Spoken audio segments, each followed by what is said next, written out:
Setiap daerah memiliki cerita yang hidup dalam dongeng, bahasa ibu, tradisi lisan, pertunjukan, hingga jejak tertulis masa lalu.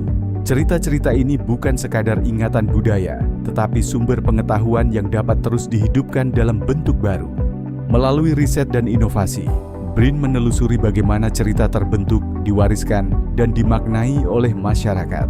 Dari proses ini, lahir bahan pengetahuan yang dapat dikembangkan menjadi buku, media pembelajaran, konten audiovisual, animasi, komik, hingga karakter budaya.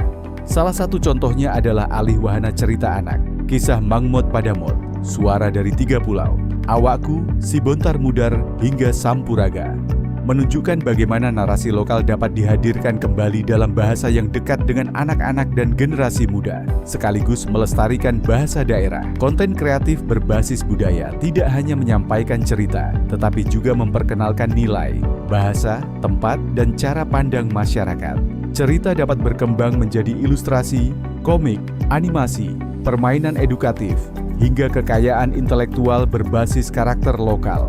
Riset juga membuka peluang pengembangan bahan ajar dan konten pembelajaran. Materi wisata budaya lokal bagi wisatawan asing di Sumatera Utara, misalnya, menunjukkan bagaimana bahasa dan budaya dapat dikemas menjadi materi bahasa Indonesia bagi penutur asing. Media promosi, sekaligus pengalaman belajar yang kontekstual.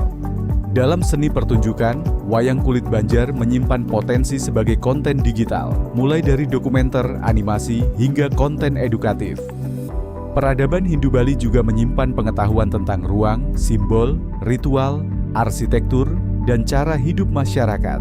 Melalui virtual reality metaverse, kekayaan tersebut diterjemahkan ke ruang digital agar warisan budaya dapat dipelajari secara lebih interaktif. Warisan tertulis pun menjadi sumber penting pengembangan konten kreatif. Survei Prasasti Jawa Timur serta Daerah Istimewa Yogyakarta dan Jawa Tengah mendokumentasikan aksara, bahasa, dan jejak sejarah yang dapat dikembangkan menjadi arsip digital, konten museum, hingga materi edukasi sejarah. Narasi budaya juga hadir melalui produk koleksi dan eksplorasi musik etnik yang membuka peluang pengembangan dokumentasi audiovisual, arsip budaya, konten edukatif, hingga pengalaman budaya berbasis suara. Bersama BRIN, kolaborasi riset dan pengembangan membuka peluang menjadikan pengetahuan budaya sebagai sumber kreasi dan konten kreatif masa depan.